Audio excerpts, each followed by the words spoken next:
सास बहू में पति का बंटवारा। मणिपुर के एक छोटे से गांव में एक परिवार रहता था जिसमें राघव अपनी मां कौशल्या और अपनी पत्नी अंजना के साथ रहता था। राघव एक कंपनी में मैनेजर की पोस्ट पर था, अच्छा खासा कमा लेता था और हाल ही में उसकी अभी शादी हुई थी, जिसके चक्कर में वो फंस गया था। एक दिन सुबह राघव नाश्ते की टेबल पर बैठकर नाश्ता कर रहा था। अरे अंजना, अभी तक तुमने नाश्ता और मेरा लंच तैयार नहीं किया है, क्या कर रही थी? अरे मैंने नाश्ता इसलिए नहीं बनाया क्योंकि आज हम बाहर जा रहे हैं और नाश्ता तो बाहर ही कर लेना। तभी कौशल्या पूजा की थाली लेकर आती है और ये सब सुन लेती है, जिसके बाद कौशल्या कहती है, अरे नहीं नहीं बहू, आज राघव तेरे साथ कहीं नहीं जाएगा। मैंने इसके लिए एक मन्नत मांगी है, उसके लिए इसे मेरे साथ मंदिर जाना होगा। अरे माँ जी, क्या आप भी हर रोज मंदिर जाकर मन्नत मांगती रहती हो? अरे एक दिन तो इन्हें मेरे लिए छोड़ दिया करो। हाँ हाँ, तेरे लिए छोड़ दिया तो तू तो मेरे बेटे को कंगाल ही करके छोड़ देगी। जब देखो तुझे शॉपिंग पर जाना होता है। देख रहे हो जी, माँ जी मुझे क्या कह रही है। अरे इतनी कौन सी शॉपिंग करवा दी आपके बेटे ने मुझे, जिसके गुणगान गा रही हो। हफ्ते में कौन सा ऐसा दिन है जो तू शॉपिंग करने ना जाती हो? जब देखूं तुझे शॉपिंग शॉपिंग शॉपिंग करनी होती है। इतना पैसा सिर्फ तेरे लिए कमा रहा है क्या मेरा बेटा? जब शादी मुझसे की है तो मेरे लिए ही कमा रहा है। अब आपकी ये उम्र तो है नहीं कि आप अपने शौक पूरे करोगी। अब मेरी उम्र है तो मैं अपने शौक पूरे करूंगी और मेरे शौक पूरे करने के लिए राघव जी कमा रहे हैं। आगे को इन्हें मुझे ही देखना है, आपको नहीं।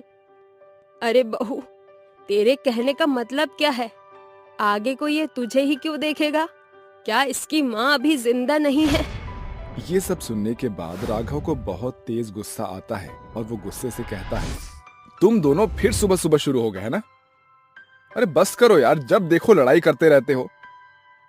एक काम करो, मैं ऐसे ही चला जाऊंगा ऑफिस।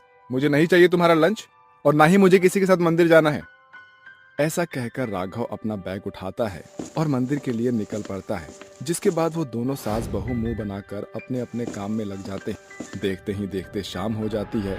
शाम होने के बाद जैसे ही राघव घर आता है वो बहुत ज्यादा थक जाता है। अरे अंजना, कहाँ पर हो तुम? जरा मुझे एक गिलास पानी लाकर देना। अंजना एक गिलास पानी लेकर आती है और पानी के साथ दो बातें भी कहती है। आपके सारे काम तो मैं ही करती हूँ। कोई भी काम होता है तो मुझे ही पुकारते हो, फिर मेरी क्यों नहीं सुनते हो? अरे भाग्यवान, मैं तुम्हारी ही तो सुनता हूँ और किसकी सुनता हूँ यार। अच्छा, ऐसी बात है तो चलो, मेरा आइसक्रीम खाने का बहुत मन कर रहा है। मुझे आइसक्रीम खिला कर ले आओ। अंजना ये कह ही रही थी कि तभी कौशल्या दर्द में चिल्लाते हुए कहती है, अरे बेटा राघव, क्या कर रहा है? देख, मेरे पैरों में आज बहुत तेज दर्द हो रहा है। चल थोड़े से पैर दबा दे। अब इस उम्र में तू मेरी सेवा नहीं करेगा तो कौन करेगा? अरे बहू को तो ये सब दिखता ही नहीं है। ठीक है माँ, मैं आपके पैर दबा देता हूँ। राघव जैसे ही अपनी माँ के पैर दबाने के लिए जाता है, अंजना रोते हुए कहती है, अरे हाँ हाँ जाओ, आपकी माँ के पास ही जाओ। अरे जब अपनी माँ के पल्लू से ही बंधे रहना था तो मुझसे शादी ही क्यों की थी? मैं तो जा रही हूँ अपने मायके। बस बहुत हुआ, अब मैं और बर्दाश्त नहीं कर सकती। ऐसा कहकर अंजना अपने कमरे में अपने कपड़े पैक करने के लिए चली जाती है। ये देखकर राघव परेशान हो जाता है और अंजना के पास जाकर उसे कहता है, अरे अंजना, तुम ऐसा क्यों कर रही हो यार? तुम्हें घर छोड़कर जाने की क्या जरूरत है? ये घर तुम्हारा ही तो है यार। अरे जो इस घर की महत्वपूर्ण चीज थी वो तो तुम्हारी माँ ने मुझसे छीन ली। अच्छा बताओ, तुम्हें क्या चाहिए और माँ ने तुमसे क्या छीना है? अरे आपको छीना है। जब देखो मेरे और आपके बीच में आती रहती हैं। इस तरह कैसे चलेगा? अंजना, तुम ऐसा क्यों कर रही हो यार? माँ माँ होती है, मैं उन्हें इस वक्त में नहीं देखूंगा तो कौन देखेगा? तभी कौशल्या के दर्द में चिल्लाने की आवाज आती है, जिसके बाद राघव अपनी माँ के कमरे में जाकर उनके पैर दबाने लगता है। वहीं दूसरी तरफ पैर दबाने के बाद जैसे तैसे करके वो अंजना को मनाता है, जिसके बाद वो सभी खाना खाकर सो जाते हैं। अगले दिन जैसे ही सवेरा होता है, अंजना राघव से कहती है, सुनिए जी, आज मेरी सहेली का बर्थडे है। आज हम दोनों को शाम को उसकी पार्टी में जाना है, तो थोड़ा सा ऑफिस से समय पर आ जाइएगा। तभी वहाँ कौशल्या आती है और राघव से कहती है, अरे बेटा, आज हमें डॉक्टर के पास भी जाना है। मेरी बहुत ज्यादा तबीयत खराब हो रही है। शाम को जल्दी छुट्टी लेकर घर पहुंच जाना और मुझे डॉक्टर को दिखाकर ले आना। बस करो तुम दोनों, दोबारा से सुबह सुबह शुरू हो गए तुम लोग। अरे कोई एक दिन तो छोड़ दिया करो। मैं तुम दोनों को और कितना समझाऊं, तुम लोग तो मेरी बात तक नहीं सुनते हो। ऐसा कहकर वो अपने ऑफिस के लिए निकल जाता है। उसके जाने के बाद दोनों सास बहू आपस में लड़ने लगती है। जब देखो मुझसे मेरे पति को छीनती रहती हो। अरे तुम्हें थोड़ी सी भी शर्म नहीं है? अरे शर्म तो तुझ में होनी चाहिए। वो मेरा बेटा है। अब मैं अपने बेटे को अपनी तकलीफ नहीं बताऊं तो क्या पड़ोसी को बताऊंगी? अरे माँ जी, कौन सी दुनिया में घूम रही हो तुम? तुमने वो गाना नहीं सुना? बेटा बेटा ना कर सासू, अब तेरा बेटा मेरा है। जब तक बेटा मम्मी बोले तब तक बेटा तेरा है। अब तेरा बेटा डार्लिंग बोले, अब तेरा बेटा मेरा है। ये सुनते ही कौशल्या हैरान रह जाती है और अंजना से कहती है, अरे मेरा बेटा मेरा ही बेटा है, कोई उसे मुझसे छीन नहीं सकता। राघव ये सब घर के दरवाजे के बाहर से सुन रहा होता है, जिसके बाद वो बहुत ज्यादा परेशान हो जाता है। वो ऑफिस जाता तो भी अपनी पत्नी और अपनी माँ के बारे में सोचता रहता, जिसके चलते वो काम भी सही से नहीं कर पा रहा था। और जब वो रात को घर लौटता तो वो बिना खाना खाए अपने कमरे में पूरी रात भर जागकर यही सोचता रहता। एक दिन रात को राघव अपने आप से कहता है, आखिर मैं कैसे समझाऊं यार अपनी पत्नी और अपनी माँ को। एक तरफ मेरी माँ मुझे अपनी तरफ खींचती है तो दूसरी तरफ मेरी पत्नी मुझे अपनी तरफ खींचती है। इन दोनों के चलते यार मैं पागल हो जाऊंगा मुझे लगता है। अगले दिन जैसे ही सवेरा होता है वो किसी से बिना कुछ कहे अपने काम पर निकल जाता है। रात को आता तो बिना कुछ किसी से बात किए और बिना कुछ खाए ऐसे ही सो जाता। कई दिन तक उसका ऐसा ही चलता रहता है। एक तरफ तो अंजना और कौशल्या आपस में लड़ती रहती तो दूसरी तरफ राघव शांत होकर एक तरफ बैठा रहता। एक दिन अचानक से राघव बेहोश हो जाता है। ये देखकर अंजना और कौशल्या तुरंत उसे हॉस्पिटल लेकर जाती है, जहां डॉक्टर राघव का चेकअप करने के बाद उन दोनों से कहता है, देखिए पेशेंट अभी डिप्रेशन में जा चुके हैं और वो बहुत परेशान है। इस समय वो होश में है लेकिन किसी को अपने पास नहीं आने दे रहे हैं। कोशिश करना कि आप उन्हें टेंशन ना दें और उन्हें खुश रखने की कोशिश करें। ये सुनते ही अंजना और कौशल्या हैरान रह जाती हैं और एक दूसरे से कहती हैं, ये हमारी ही गलती है। आज अगर हमने राघव जी को इतना परेशान ना किया होता तो वो डिप्रेशन में जाते ही नहीं। तू सही कह रही है बहू, मैं भी हमेशा तुम दोनों के बीच में आती रही। आज के बाद मैं ऐसा कभी नहीं करूंगी और कोशिश करूंगी कि मेरा बेटा खुश रहे। उन दोनों को अपनी गलती का एहसास होता है, जिसके बाद वो दोनों मिलकर राघव से अच्छे से बात करती हैं और उसे खुश रखने की कोशिश करती हैं। अब जब भी दोनों को कहीं जाना होता है तो दोनों सास बहू राघव को एक साथ अपने साथ लेकर जाती हैं। देखते ही देखते राघव पहले की तरह नॉर्मल होने लगता है और अब वो डिप्रेशन से बाहर आ जाता है, जिसके बाद वो सभी खुशी खुशी एक साथ रहने लगते हैं। 5 बहुओं की एक अलमारी। अरे आओ आओ आओ, जल्दी आओ पांचों, बारी बारी से अपना गृह प्रवेश करो। उमा अपनी 5 बहुओं का अच्छे से स्वागत करती है, जिसके बाद वो अपनी 5 बहुओं को उनके कमरे में ले जाती है। उमा ने अभी अपने 5 बेटों की शादी की थी और वो बहुत खुश थी। अगले दिन जैसे ही सवेरा होता है, उमा की 5 बहुएं उमा के कमरे में आती हैं और उससे कहती हैं, माँ जी, दरअसल हम पांचों आपसे कुछ बात करने आए हैं। अरे अब कौन समस्या आन पड़ी जो पांचों एकदम ही हल्ला बोल पड़ी हो? वो का है ना माँ जी, हम पांचों के ही कमरा में अलमारी नहीं है। अब अलमारी नहीं होगी तो हम अपने कपड़े कहाँ रखेंगे? मैंने तो अभी तक अपना बैग भी नहीं खोला माँ जी। अरे रूही बहू, तू काहे चुप खड़ी, तू भी कुछ बोल सकती है। बिना अलमारी के माँ जी हम कपड़े गहने बाकी का सामान कैसे रखें? अरे एक तो खाली हाथ चली आई हो तुम पांचों अपने मायके से और ऊपर से आकर तुम अपनी फरमाइश कर रही हो। जाओ पांचों जाकर अपना काम करो, मैं कुछ सोचती हूँ। उमा की बात सुनकर वे सभी रसोई में जाकर काम करना शुरू कर देती हैं और आपस में बात करने लगती हैं। अरे कितनी खड़ूस सास है हमारी। अरे एक अलमारी के लिए कितना कुछ कह दिया उन्होंने हमें। हे भगवान, इस सास के साथ तो हम लोग कैसे गुजारा करेंगे? ये तो हमें रोज ताने मार मार कर हमारा हाल बुरा कर देगी। अरे मुझे तो पता था कि सास ऐसी होती है। मैं तो कहती हूँ अपने अपने पतियों को लेकर अलग अलग रह लेते हैं। हाँ हाँ, गुंजन सही कहती है, लेकिन इस बात के लिए हमारे पति मानेंगे थोड़ी। वो पांचों धीरे धीरे घर के काम करने लगती हैं। देखते ही देखते शाम हो जाती है। शाम को दरवाजे पर किसी की दस्तक देने की आवाज आती है। अरे बहू, कहाँ गई पांचों की पांचों? जल्दी से आओ, देखो कौन आए दरवाजे पर। तभी रीना जाकर दरवाजा खोलती है। दरवाजे पर एक आदमी रीना से कहता है, अरे क्या ये घर उमा जी का है? हाँ बिल्कुल, ये उमा जी का ही है। कही क्या बात है? उमा जी ने एक अलमारी ऑर्डर की है, बस वही लेकर आया हूँ। क्या कहा? अलमारी? हाँ हाँ अलमारी। जा रीना बहू, अब तो अपना काम करो और भैया तुम इस अलमारी को अंदर ले आओ। उमा उस अलमारी को घर के अंदर मंगवा लेती है, जिसके बाद वो अपनी पांचों बहुओं को आवाज लगाकर बुलाती है। अरे रीना, चांदनी, पूजा, गुंजन, रूही, कहाँ हो तुम सब? जल्दी से यहाँ आओ मेरे पास। अपनी सास की आवाज सुनने के बाद वे पांचों तुरंत उसके सामने खड़ी हो जाती हैं, जिसके बाद वो उनसे कहती हैं, देखो ये अलमारी मैंने तुम पांचों के लिए मंगवाई है। अब से इस अलमारी के अंदर तुम पांचों को अपना सामान रखना है। क्या कहा? एक ही अलमारी मंगाई है? अरे माँ जी, आप हमारे साथ ऐसा कैसे कर सकती हो?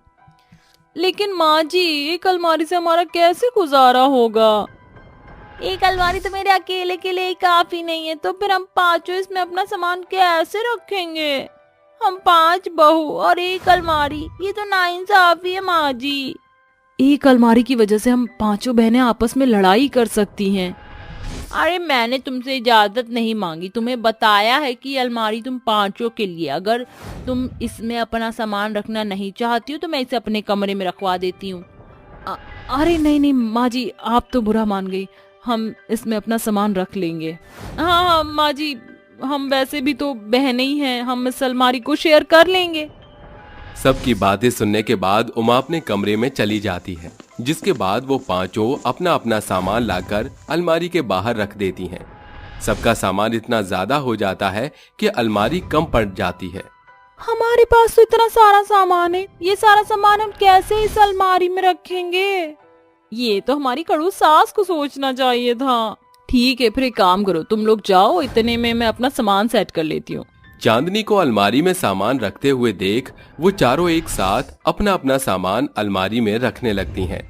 लेकिन देखते ही देखते उन पांचों में लड़ाई शुरू हो जाती है। अरे तुम यहाँ से अपना सामान निकालो, मैं इधर वाले में अपना सामान रखूंगी। लेकिन मैंने पहले इसके अंदर अपना सामान रखा था, तो मैं ही इसके अंदर अपना सामान रखूंगी। देखो रूही, यहाँ पर मैं अपने गहने रखूंगी, इसलिए तुम अपने कपड़े उठा लो। अरे तुम पागल हो क्या? ये कपड़े रखने की जगह है, यहाँ पर गहने नहीं रखे जाते। अब बहुत हुआ, आप तुम चारों ने ही इतनी सारी जगह घेर ली है, भला मेरे लिए तो कोई जगह ही नहीं बची। अब तुम सब मेरे लिए जगह बनाओ, नहीं तो मैं तुम सबके कपड़े निकाल कर फेंक दूंगी। एक अलमारी होने के चक्कर में उन पांचों के बीच घमासान युद्ध हो जाता है और वो एक दूसरे के बाल पकड़कर नोचने लगती हैं।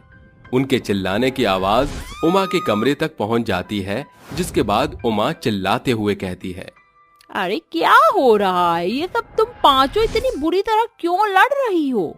जैसे ही उमा उनके पास आकर उन्हें देखती है, उनकी बहुत बुरी हालत हो जाती है।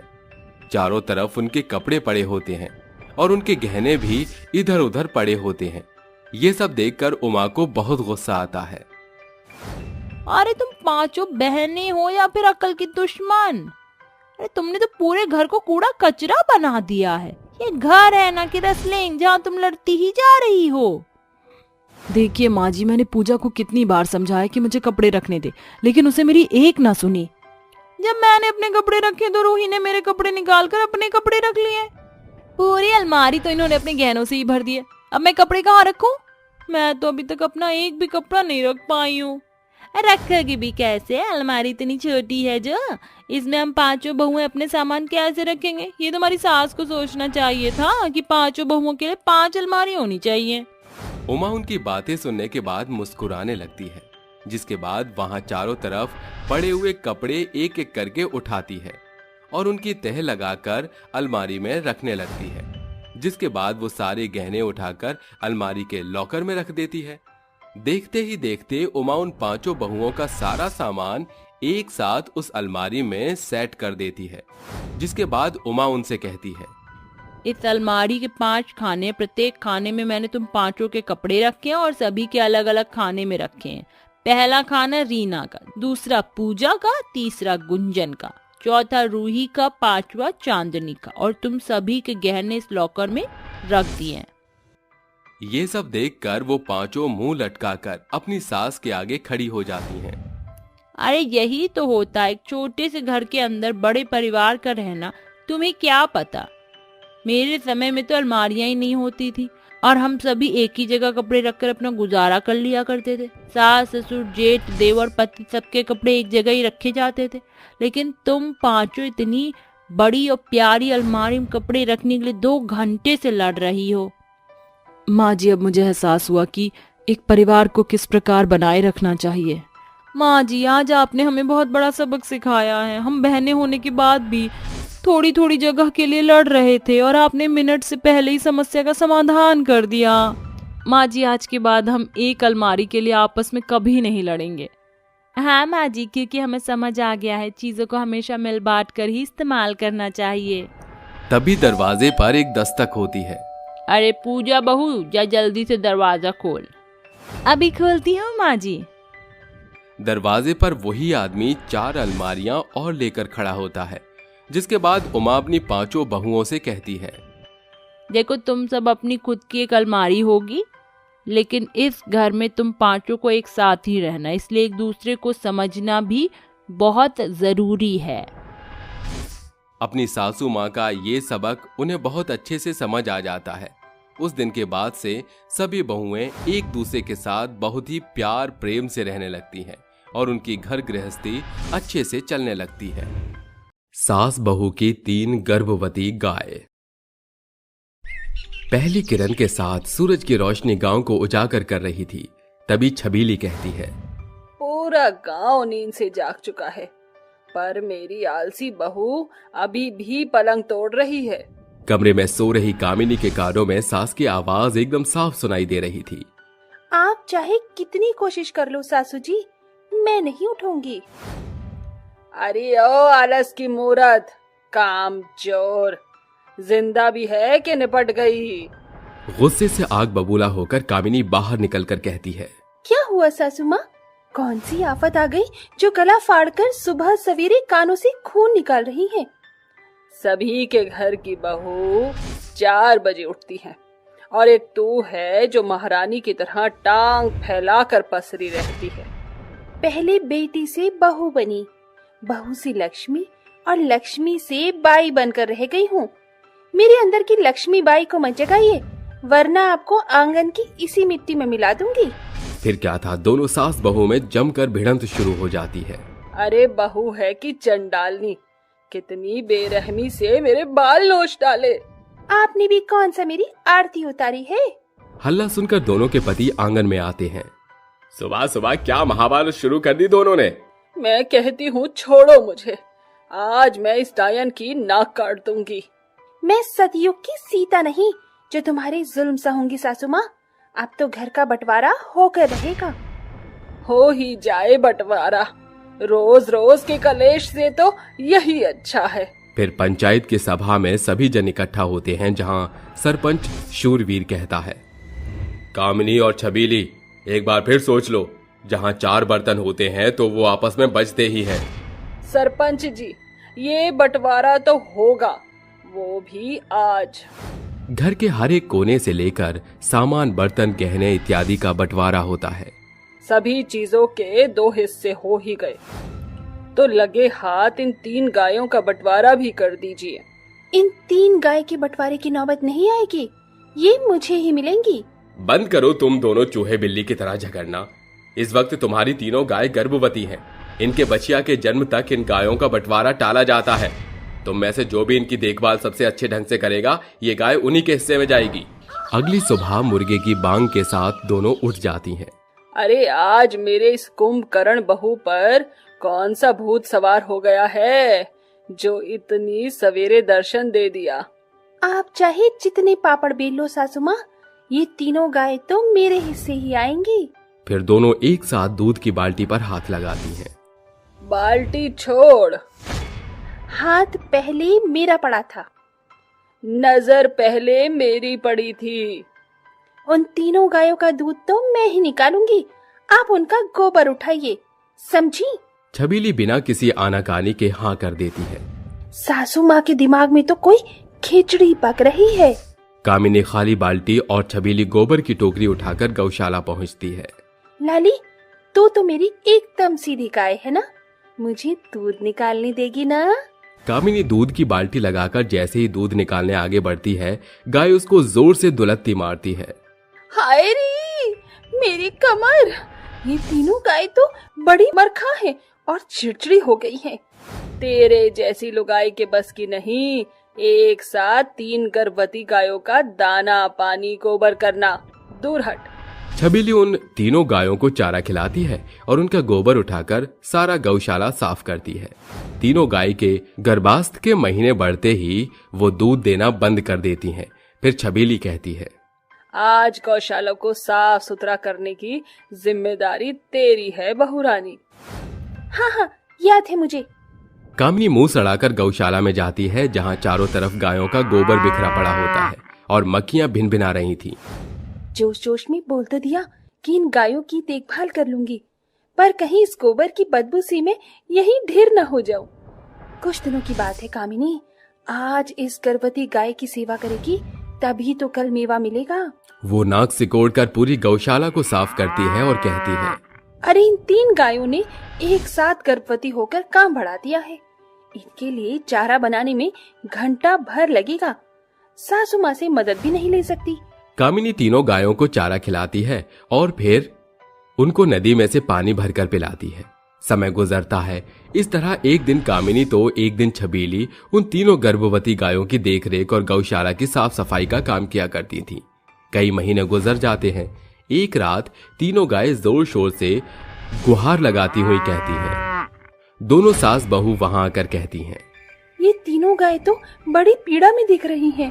राजेश बेटा, जल्दी से भीमा को बुला ला, गायों के बछड़े देने का समय आ गया है।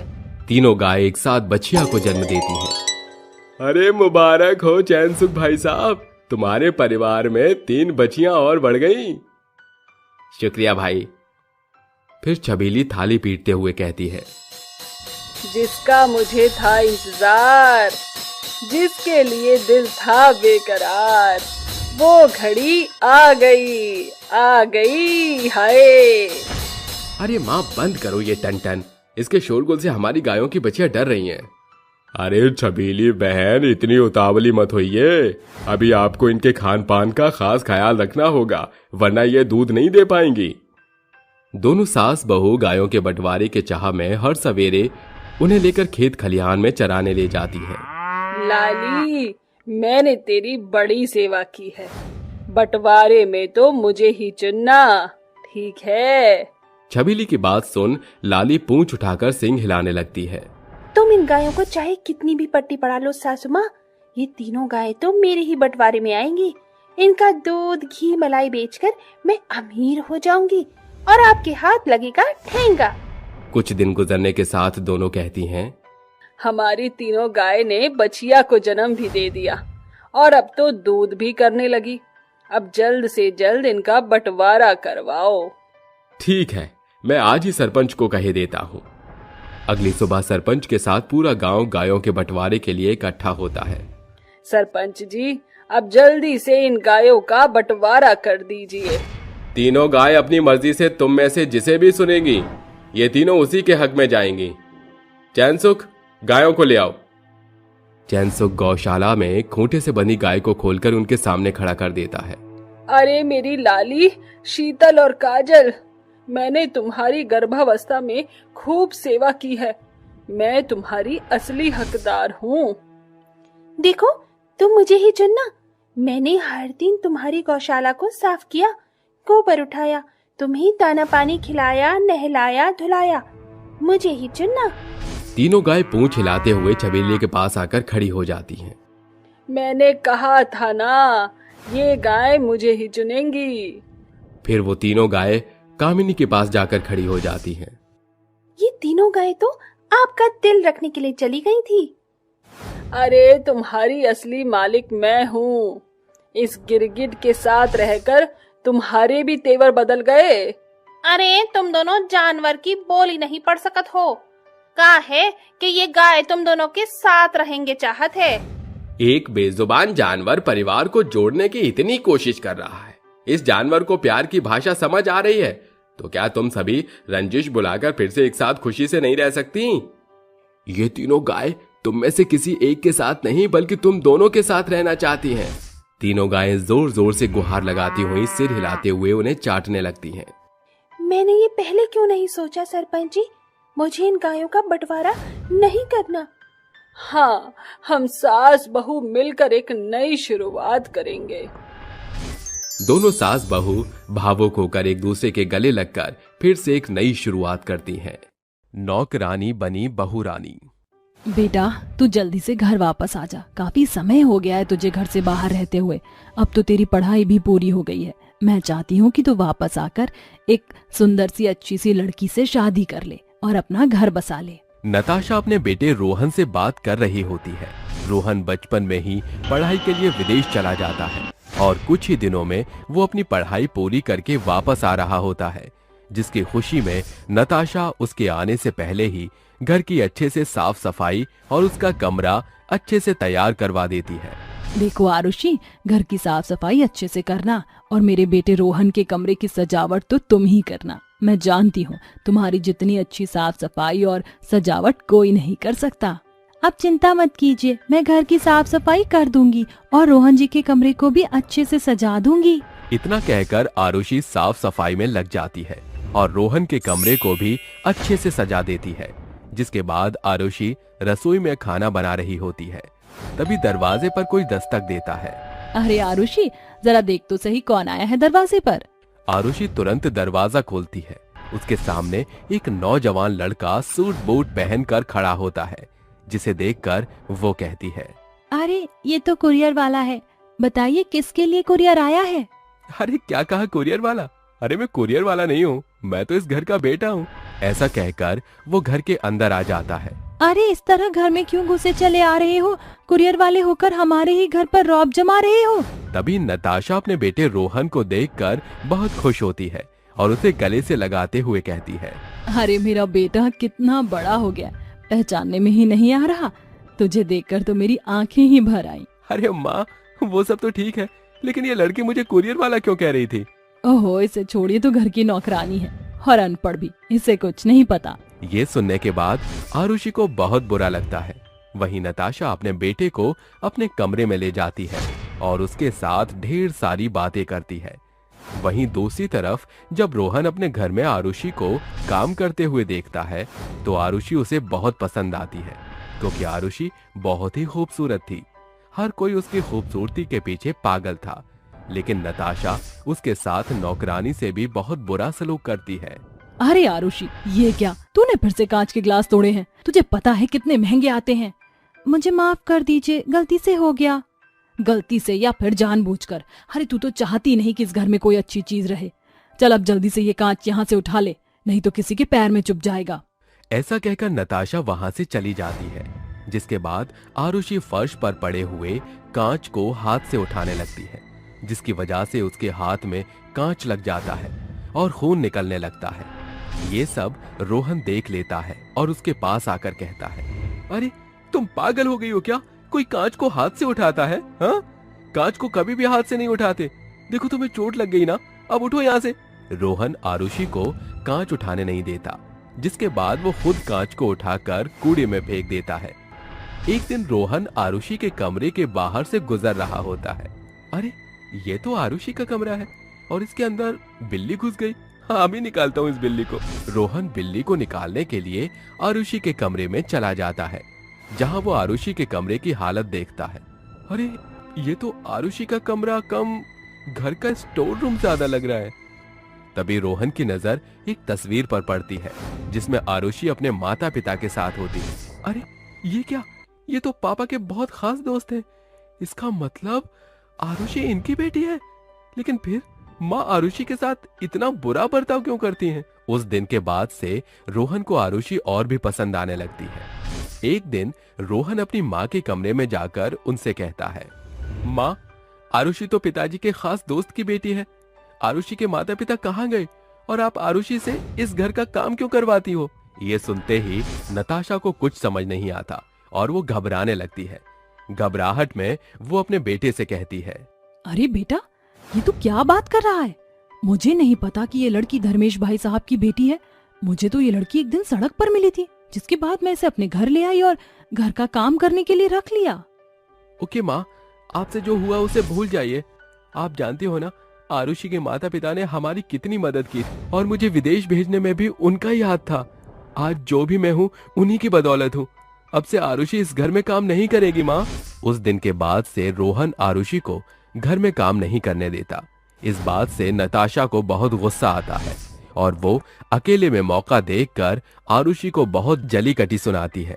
वहीं दूसरी तरफ देखते ही देखते रोहन को आरुषि से बहुत प्यार हो जाता है और एक दिन वो अपनी माँ के पास आकर कहता है, माँ, मुझे एक लड़की पसंद है, मैं उससे शादी करना चाहता हूँ। अरे ये तो बहुत अच्छी बात है बेटा। आखिर वो खुशनसीब कौन है जिसे मेरा बेटा पसंद करता है? जरा मुझे भी तो बता।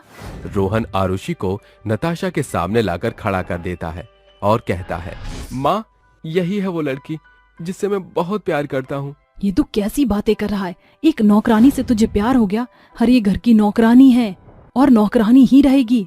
माँ, ये इस घर की नौकरानी नहीं है। पहले ये घर की बेटी थी और आज से ये इस घर की बहू है। रोहन जिद करके आरुषि से शादी कर लेता है, लेकिन ये सब नताशा को बिल्कुल भी पसंद नहीं आता और वो हर रोज अपनी सहेलियों को बुलाकर आरुषि की बेइज्जती करती रहती। एक दिन नताशा की एक दोस्त कॉफी पी रही थी और वो जानबूझकर कॉफी का कप नीचे गिरा देती है। अहो, ये क्या? मुझसे तो ये कप नीचे ही गिर गया। सॉरी नताशा। अरे तुम क्यों सॉरी बोल रही हो? ये सब तो होता ही रहता है। चलो आरुषि, जल्दी से इसे साफ कर दो। आरुषि चुपचाप कप उठाकर जमीन साफ करने लगती है। तभी रीटा उसके हाथ पर अपना पैर रख देती है। उसी समय वहां रोहन आ जाता है और ये सब आरुषि के साथ होता हुआ देख लेता है। आरुषि, तुम्हें ये सब करने की कोई जरूरत नहीं है, चलो मेरे साथ। रोहन आरुषि का हाथ पकड़कर उसे अपने कमरे में ले जाता है। ये देखकर नताशा को बहुत गुस्सा आता है और वो अपनी सहेलियों को वापस उनके घर भेज देती है। ऐसे ही धीरे धीरे कुछ दिन बीत जाते हैं और एक दिन रोहन को अपना एक इम्पोर्टेंट कागज चाहिए होता है। अरे, माँ तो मंदिर गई है, अब मुझे मेरा इम्पोर्टेंट कागज कैसे मिलेगा? एक काम करता हूँ, माँ की अलमारी खोलकर खुद ही निकाल लेता हूँ। रोहन अपनी माँ की अलमारी खोलकर अपना कागज ढूंढने लगता है। देखते ही देखते उसके हाथ एक ऐसा कागज लगता है जिसे देखकर वो बहुत हैरान रह जाता है। अरे ये क्या? ये तो प्रॉपर्टी के पेपर है, लेकिन ये प्रॉपर्टी के पेपर तो पापा के दोस्त यानी आरुषि के पिता के हैं और इसकी पूरी वसीयत आरुषि के नाम है। यानी कि जिस मकान में हम लोग रहते हैं ये मकान आरुषि का है। ये देखते ही वो बहुत अचंभित रह जाता है, जिसके बाद वो अपनी माँ के आने का इंतजार करता है और अपनी माँ के आते ही उनसे पूछता है, माँ, मुझे पूरी सच्चाई बताओ, मैं सब कुछ जानना चाहता हूँ। आखिर आरुषि के माता पिता कहाँ हैं? उनके साथ क्या हुआ?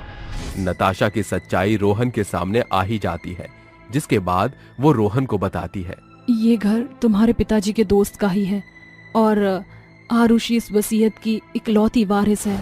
माँ, आप उस बेचारी के साथ ऐसा कैसे कर सकती हो? मुझे तो यकीन ही नहीं आता। मुझे अपनी गलती का एहसास है। आज के बाद मैं आरुषि के साथ ऐसा फिर कभी नहीं करूंगी और उसे अपनी बहू ही मानूंगी। उस दिन के बाद से नताशा आरुषि के साथ बहुत अच्छे से रहना शुरू कर देती है। 2 जादुई फ्रॉक। बिंदिया को गए सप्ताह हो गया। काजल को संभालना मेरे लिए कठिन होता जा रहा है। लाख कोशिशों के बावजूद भी मैं अपनी बेटी काजल की माँ का फर्ज अदा नहीं कर पा रहा। ऊपर से मेरे कपड़ों का कारोबार भी ठप हो गया है। अब मेरे पास दूजा ब्याह करने के सिवा कोई चारा नहीं, क्योंकि इससे काजल को माँ मिल जाएगी और मेरे घर को एक गृहिणी। रूपम काजल की परवरिश के लिए मोहना के साथ दूसरी शादी कर लेता है। शादी की रात। मोहना, मैंने यह पुनर्विवाह सिर्फ अपनी बच्ची की परवरिश के लिए किया है। उम्मीद है हम दोनों एक दूसरे की बच्चियों के माता पिता बन पाएंगे। जब आप मेरी अनाथ बच्ची को पिता का नाम दे सकते हैं तो मैं काजल की माँ क्यों नहीं बन सकती। मैं बतौर अपनी दोनों बेटियों से एक समान प्यार करूंगी। दोनों दंपति अपने सोच को एक दूसरे से साझा करते हुए नए जीवन की शुरुआत करते हैं। अगली सुबह काजल अपनी सौतेली सुंदर बहन रूपाली के पास आकर कहती है, रूपाली चलो खेलते हैं। दूर हट मुझसे काली कुरूपा, मुझे छूने की तेरी हिम्मत कैसे हुई? मेरी सुंदरता पर अपनी कुरूपता का कालिक पोतना चाहती है तू? रूपाली ऐसे बात करती है अपनी बड़ी बहन से? माँ, मैं इस कूड़े कीच को अपनी बड़ी बहन नहीं मानती, ये सिर्फ मेरी सौतेली बहन है। रूपाली रूखे अंदाज में काजल को कड़वे शब्द बोलकर वहां से चली जाती है। उसी रात, माँ आज मुझे आपके साथ सोना है। खबरदार जो मेरी माँ के करीब भी आई तो कोयला खदान कहीं की। तेरी माँ तो मर गई है, ये मेरी माँ है। काजल रोते बिलखते अपने पिता के पास चली जाती है और मोहना रूपाली से कहती है, रूपाली इतनी आतुरता भली नहीं बिटिया। वो काली कमली मुझे फूटी आंख नहीं सुहाती, मगर ये घर उसके पिता का है। अगर उसे पता चल गया कि हम दोनों माँ बेटी उस काली कोड़न से बैर रखते हैं तो हमारा दाना पानी उठ जाएगा। अपना स्वार्थ साधने के लिए मुझे उस कोयला खदान से स्नेह का स्वांग रचना पड़ता है। इस तरह समय सप्ताहों के चरण में बदलते जाते हैं। एक सांझ घर लौटते वक्त दुर्भाग्यवश रूपम की दुर्घटना में जान चली जाती है, जिसके साथ सौतेली माँ बेटी का सताव शुरू होता है। अरे ओ काली कमली, पूरा घर फैला हुआ है और तू मजे से पलंग पर पसरी है। काम क्या तेरा मरा हुआ बाप करेगा? माँ, आप रूपाली की जैसे रूखे अंदाज में क्यों बात कर रही हैं? बंद करिए बचकानी बकैतियाँ, चलकर बर्तन चौका कर। अब तक सिर्फ तूने मोहना की ममता देखी है, गुस्सा नहीं। सौतेली माँ के खौफनाक स्वर शब्द से सहमी हुई काजल कामकाज करने लगती है। सुनो काली कुरूपा, कल से तू अपने पिता के कपड़ों के ठेले को लेकर कमाई करेगी, वरना तुझको घर से बाहर का रास्ता दिखाते मुझे जरा भी देर नहीं लगेगी। घर से बेघर होने की सोच से काजल अगले दिन से कपड़ों का ठेला लिए बाजार की ओर बढ़ने लगती है। सुंदर सुंदर फ्रॉक ले लो, आओ आओ बच्चों आओ, काकी कपड़े ले लो। कुछ देरी के बाद, सवेरे से सांझ हो गई, अंधेरा भी घिरने वाला है, मगर अब तक एक भी कपड़ा नहीं बिका। ये कहते हुए काजल अपना ठेला बढ़ाने लगती है। तभी आसमान से घायल परिंदा उसके ठेले पर आ गिरता है। अरे ये परिंदा तो घनघोर घायल है, क्या करूं? काजल पेड़ के पास पड़े घड़े से परिंदे को पानी पिलाकर जैसे ही उसे सहलाती है, एक तेजोमय प्रकाशन के संग परिंदा एक जादुई परी में बदल जाता है। सर पर ताज, हाथों में सुनहरी छड़ी, ये तो एक परी का पहरावा है। तुमने सही पहचाना, मैं परी रानी हूँ, इसीलिए कि तुम मेरे प्राण की रक्षक ठहरी हो। कहो, मैं ये आभार कैसे उतार सकती हूँ?